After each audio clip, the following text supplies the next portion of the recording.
This is a question for Ms. Vitter.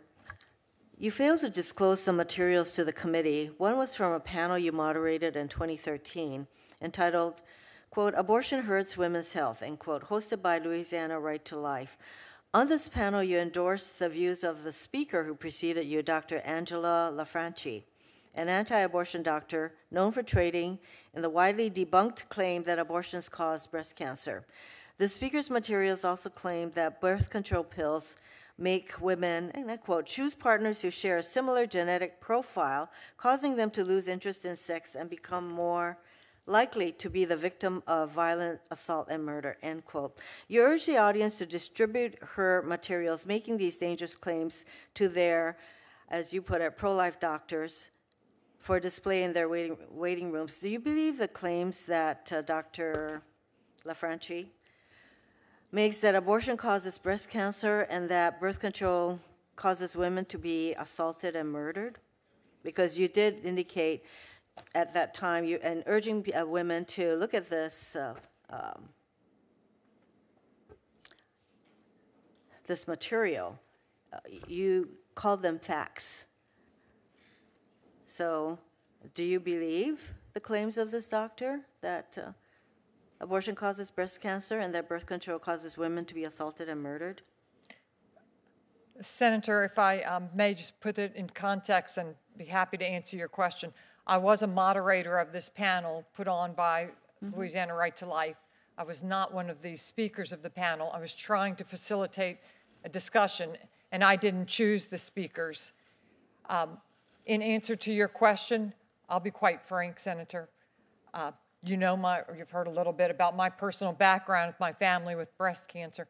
I had never heard those views before. It was not something I had heard before. And I think at one point in facilitating this discussion, I actually referenced to the medical doctor on the panel and said, Doctor, can you comment on these statements? Do you have any thoughts about it? Because I was trying to hear from a medical doctor. And then at the end, when I was giving action items, what I was trying to encourage the participants who had heard this to do was to speak to their own medical provider, because I thought a doctor, your own doctor, would be the best person to provide information to you and provide you their opinion on this. Excuse me.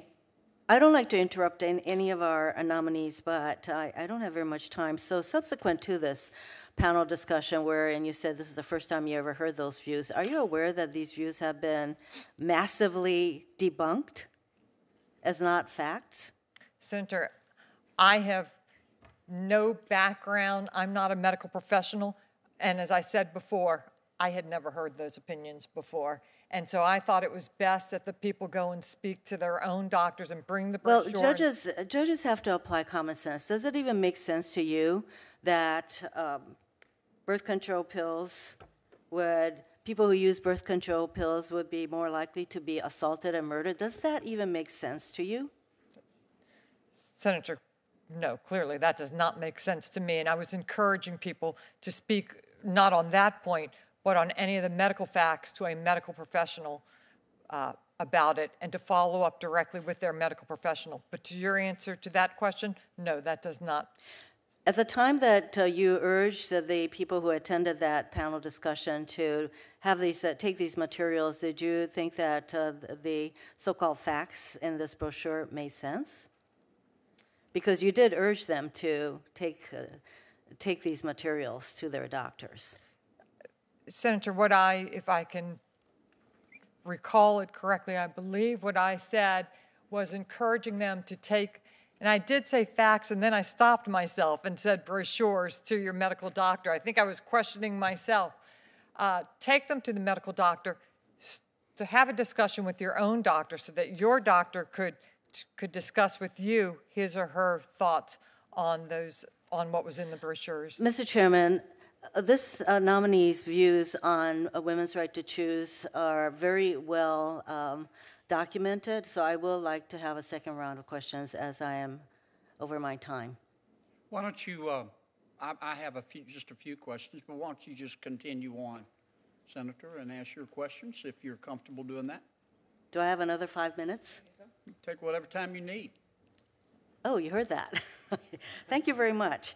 You also failed to disclose some remarks you made at a 2013 rally protesting a construction of a Planned Parenthood clinic in Baton Rouge, where you accused Planned Parenthood of killing, and I quote you, over 150,000 females a year. I assume that we were referring to aborted fetuses who are females. Is that what you were referring to when you said Planned Parenthood kills 150,000 females a year? That is correct. I believe so, Senator. So I want to give you a chance to explain. Did you omit these materials? First, you omitted the reference to the panel that you moderated, and then you omitted the reference to this rally. And did you omit these materials because they would cause you to face difficult questions, like the ones I'm asking, about your judgment and temperament at this confirmation hearing? Senator, thank you for the opportunity to address that fully. I don't think I would be exaggerating when I say that my life has been an open book. I think I'm the definition of textbook open book.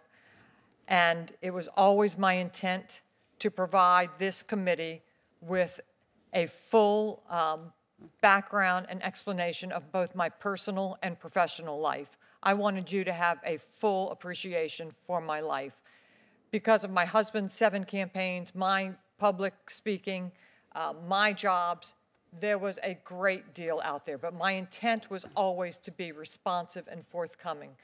And I would point out that in my original submission, Senator, I clearly did not leave out my being awarded Louisiana Right to Life Award and chairing Priests for Life, and as well as several articles about my faith and the role faith has played in my life.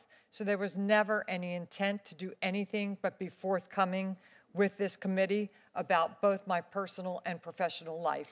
When anything else was brought to my attention, I immediately took steps to correct that and to bring additional information to you. So you're saying that these materials that were omitted simply comport with views that were widely known, your views regarding a woman's right to choose, and your views on abortion, or your views on Planned Parenthood.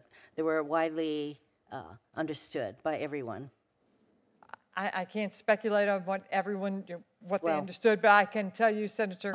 There were publicly known positions that you had taken, Senator, out of over the years. Respect for this committee, although I would normally say that my religious and personal views don't have any bearing on this role, out of respect, I am pro-life.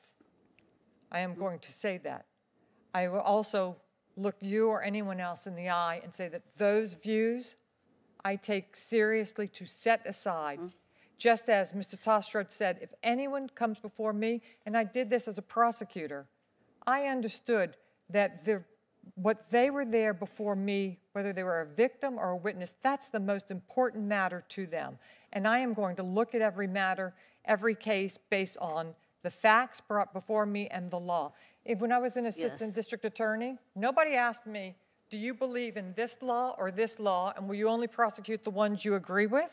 I prosecuted all the laws on behalf of the state of Louisiana. Yes, except that you will now be a judge of a lifetime appointment, and that is a very different role than being a prosecutor, I'd say. So, as Justice Rehnquist said, and I can paraphrase him, but none of you comes to this process as blank slates. There are many times, I'm sure you acknowledge, there are times, all of you would acknowledge that there are times when the facts of the particular case before you are not foursquare with a particular precedent that would be applicable. So would you acknowledge that there are times when your role as a judge would require you to resort to whatever other of your life experiences, your views? Can you sit here and say that those would never come into play because you will always find a precedent that is foursquare with a case that's before you? Senator, throughout history, there have been people with strong political or religious views, members of Congress, our own former president of the United States who became a Chief Justice of the U.S. Supreme Court. Locally in Louisiana, we have wonderful legislators who became fair and impartial judges who had very well-known platforms that they ran on and served on, and they put those views aside. Is it easy?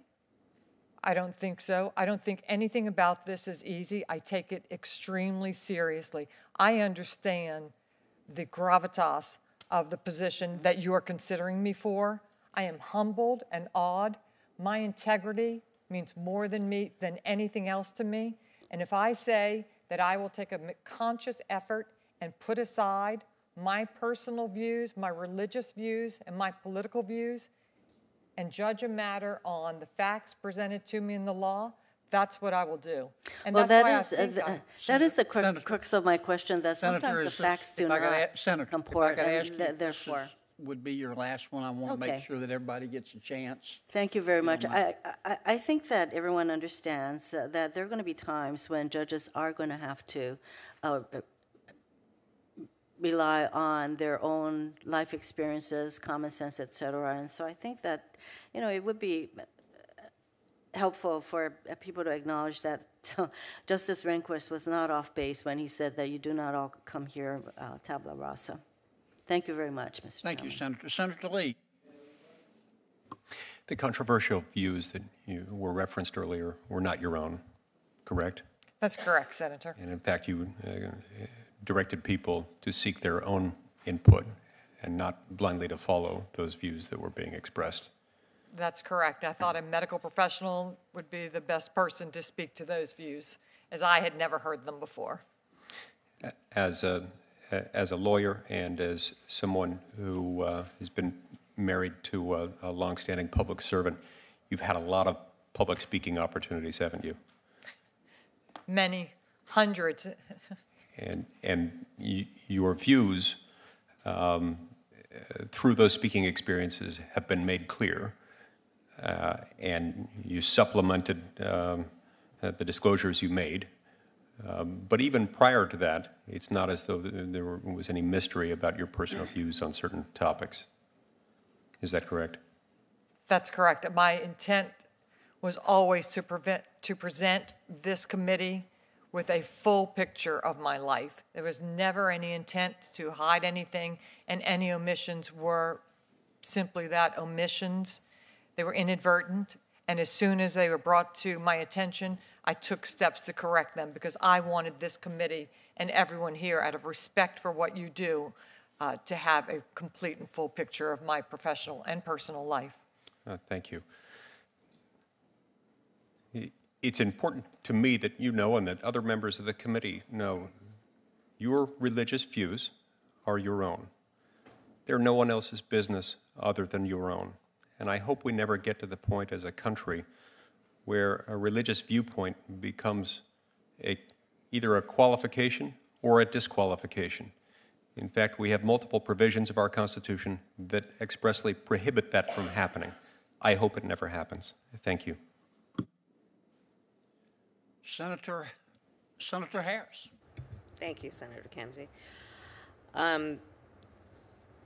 Ms. Vitter, on a panel that you moderated, Dr. Angela LaFranchi promoted her brochure, The Pill Kills, which suggests that women who take the pill are more likely to have extramarital affairs and that their relationships, quote, understandably lead to violence.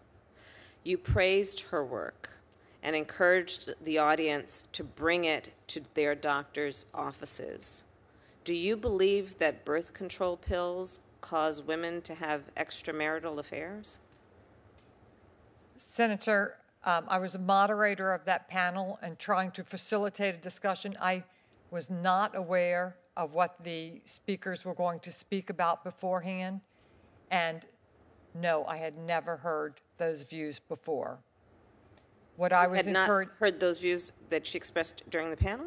That is correct, Senator. I had not heard those views expressed before. That is correct. And I have, no, I had not. And what I was encouraging through what I said to the participants in action items at the conclusion of the panel was that they take that brochure to their own healthcare professional, to their doctor, and have a discussion with their doctor about it, because I thought their doctor would be in the best position to advise them, because I certainly had no background. Do you believe that there was any reason, meaning common sense, or was that her comments are based on reason and that therefore they should be shared with doctors' offices? The idea, do you believe that that women being on birth control caused them to have extramarital affairs? And Senator, what I had no background to know that or not? Is that your point? No, Senator. My background was. Do you think common sense would dictate that that's just not accurate? As I mentioned, I had never heard those views. They were surprising to me too, and I thought it was best that the participants take that brochure and speak to their own healthcare professional, because I was there just to facilitate a discussion. I had never heard those views before. Having heard those views, do you think it's a reasonable point that she's making? And which point is that? I'm sorry, Senator.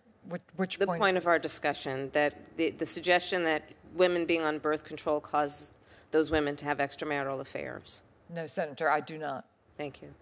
In a presidential debate with Hillary Clinton on October 16th of 2017, the president stated, quote, I am pro-life, and I will be appointing pro-life judges. He said, if we put another 2 or perhaps 3 justices on, quote, what will happen is the overturning of Roe v. Wade, is essentially what he said. It said it will happen automatically, in my opinion, because I am putting pro-life justices on the court. So he made the connection between an individual's personal beliefs and what they will do when serving on the court, which is why I ask you this question. From your perspective, what does it mean to be a pro-life judge? Senator, I can't comment on what the president meant by that. What is your belief about what that means? I really don't know. I cannot comment on that. I have acknowledged that I am pro-life. I recognize that, and I take my role very seriously. And if I am confirmed and by the Senate, I would take my oath very seriously to set aside my religious or personal or political views and follow precedent. Roe versus Wade is precedent. I would be bound by it, and I would follow it. I would be appointed, if I am confirmed, to a district court judgeship. It would not be for me to question a Supreme Court precedent, period. Thank you. At a Rotary Club appearance in 2009, you said, quote, people can make up their own minds about which candidate or party they will support. I'm here to speak profoundly for the issues we believe in. You went on to then say, we choose to fight for life from conception to the end of life. In a 2010 speech, you asked the audience to be, quote, turtles and stick out their necks and fight for the things that matter. My question is, as a judge, are you suggesting you would stick out your neck and fight for pro-life cases? Or how should we interpret your statement as it would be applied to your work if you are confirmed as a judge? Senator, first, to put that in context, the comment about sticking out your neck, I was quoting from commencement speeches, and that's a well-known commencement speech, and I forgot who said it. I think it might be Dr. Ruth Westheimer who said that, to go through life. Whoever said it. It was a commencement speech. Would that apply to your, if you were confirmed to your work? Senator, if I am confirmed, if I am honored to be confirmed, I would make a conscious effort in every matter to set aside my religious, personal, or political views and to judge that matter on the facts presented before me and the precedent, Fifth Circuit or Supreme Court precedent.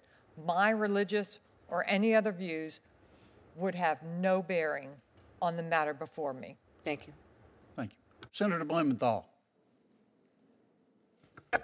Thanks, Mr. Chairman. Ms. Vitter, Do you believe that Brown versus Board of Education was correctly decided? Senator, I don't mean to be coy, but I think I get into a difficult area when I start commenting on Supreme Court decisions, which are correctly decided and which I may disagree with. Again, my personal political or religious views I would set aside. That is Supreme Court precedent. It is binding. If I were honored to be confirmed, I would be bound by it, and of course I would uphold it. Do you believe it was correctly decided? And again, I will respectfully not comment on what could be my boss's ruling, the Supreme Court. I would be bound by it, and if I start commenting on I agree with this case or don't agree with this case, I think we get into a slippery slope. I would be, if I'm honored to be confirmed, I would be bound by Supreme Court precedent, and that's what I would follow, and Fifth Circuit precedent. Are there any cases that you can tell us were correctly decided by the United States Supreme Court? Well, in hindsight, Senator, it's very easy when we have hindsight and looking back through history to see ones that were not correctly decided. And so it's very easy to see a Plessy versus Ferguson and to read Justice Harlan's dissent, which of course became the basis for Brown versus Board of Education, and to look at that and say, well, that sounds very obvious to us now in 2018 that was the right decision, but that's hindsight. I have the benefit of that hindsight. Again, Supreme Court precedents that are in existence I'm now. not asking you to exercise hindsight. I'm asking you as a matter of your legal and professional judgment, whether there's any case that you can tell us was correctly decided by the United States Supreme Court. Again, my personal views on Supreme Court decisions, I would put aside. I would be bound by those decisions. If I am honored to be confirmed by the Senate, I would take an oath that I would uphold those decisions, and that's what I would do, Senator. Do you believe that Roe v. Wade was correctly decided? Again, Senator, my personal or religious or political views, I would need to set aside, and I have spoken to several members of this committee that that's what I would do. I would follow Roe versus Wade because that is the law of the Supreme Court, and I would be bound to follow that law. And so you would strike down any time limitations, any restrictions on the conditions such as width of hallways and clinics and other kinds of conditions that unduly interfere with a woman's exercise of her Fourth Amendment rights? Well, Senator, as to the hypothetical of the different things that I would strike down, I think it would be inappropriate for me to prejudge or speculate or give a forecast of how I would rule. Do you consider yourself to be pro-life now? Yes, Senator, I am pro-life. Unqualifiedly pro-life? Senator, I can only speak for myself. I am pro-life. So you are against a woman's exercise of reproductive rights as guaranteed by the United States Constitution? Senator, I have acknowledged, because out of respect for you, I am not going to sit here and say that I am not going to discuss my personal opinions. I have great respect for your work. I am pro-life. I recognize that. I recognize what I am being considered for. I take it extremely seriously. When I took an oath as a district attorney, I upheld all the laws, not just the ones I agreed with, not the ones I disagreed with. And this is what I would be doing even more seriously, as another senator pointed out. I would be taking an oath, and Senator, I can sit here and look you in the eye and tell you that my religious, personal, or political views, including the fact that, yes, Senator, I am pro-life, I would set aside and follow the law because I that's what have I would one take more note of. question, and my time has expired. I apologize for interrupting. Do you stand by the statement that Planned Parenthood, quote, kills over 150,000 females a year? Do you stand by that statement? Senator, I don't recall the exact context, if that was in a political discussion or when I made it. But again, Well, I think it's been recalled to you, but I'll read you the full statement if you like. Planned Parenthood says they promote women's health. It is the saddest of ironies that they kill over 150,000 females a year.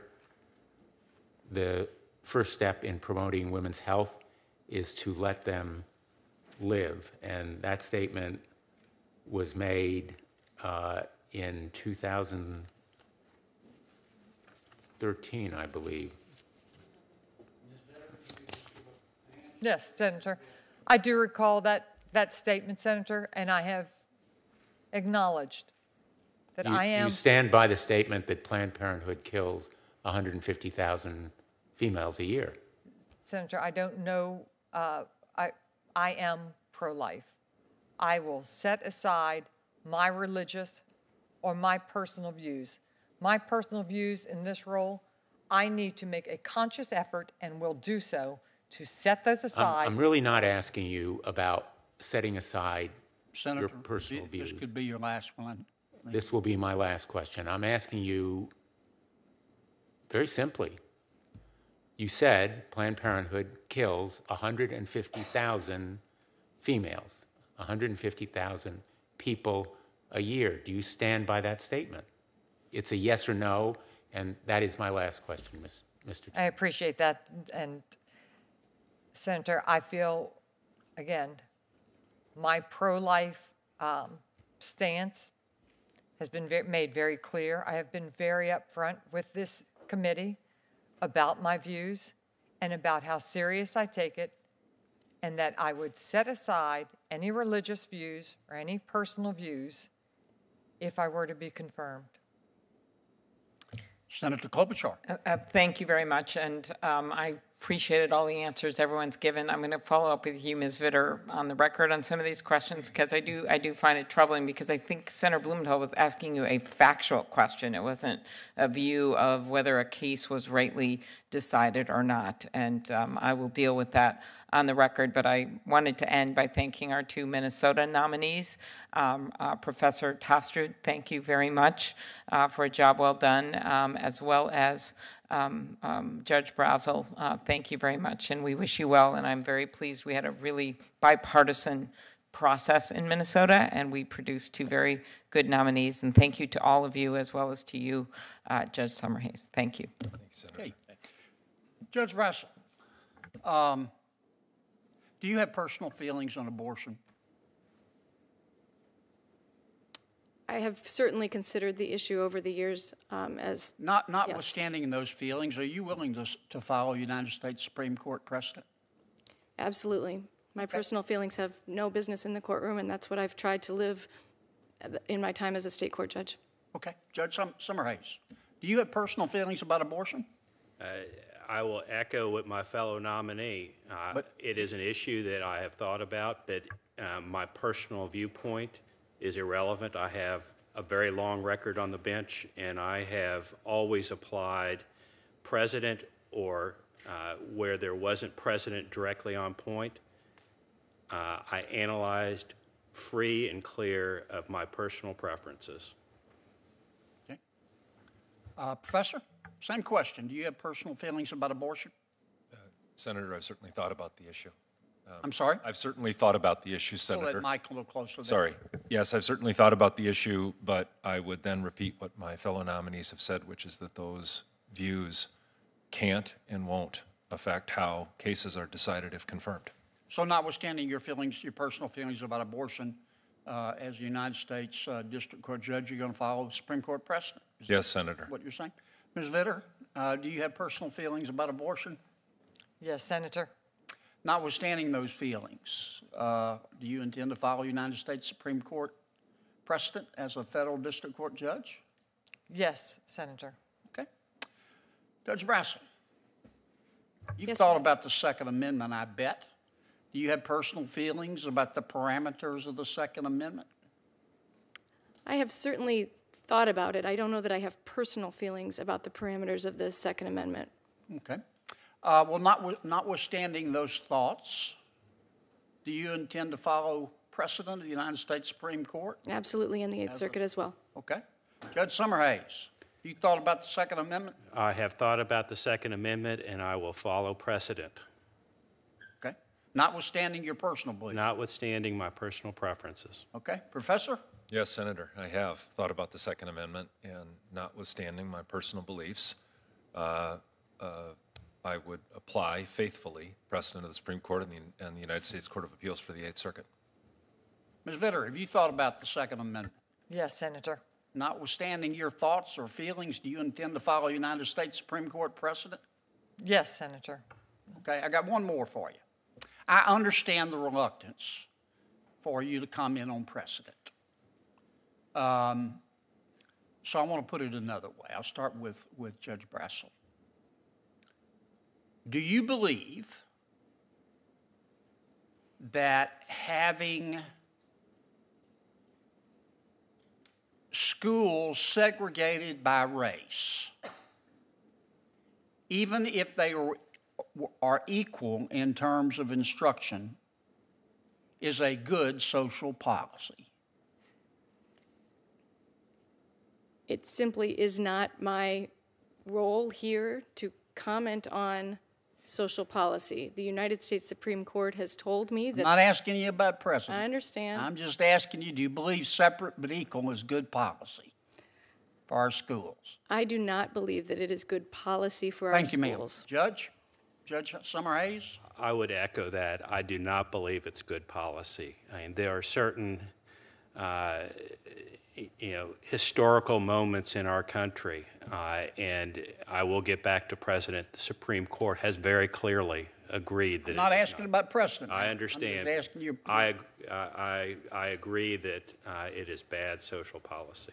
Professor, you believe that separate but equal in terms of our schools is a good social policy? No, Senator. Okay. Again, I'm not asking about precedent. I just want to know about what you think about the social policy of having schools, Ms. Vitter, segregated by race, even if they're equal. Can we agree that that's immoral? Yes. Okay. Shoot, I'm done.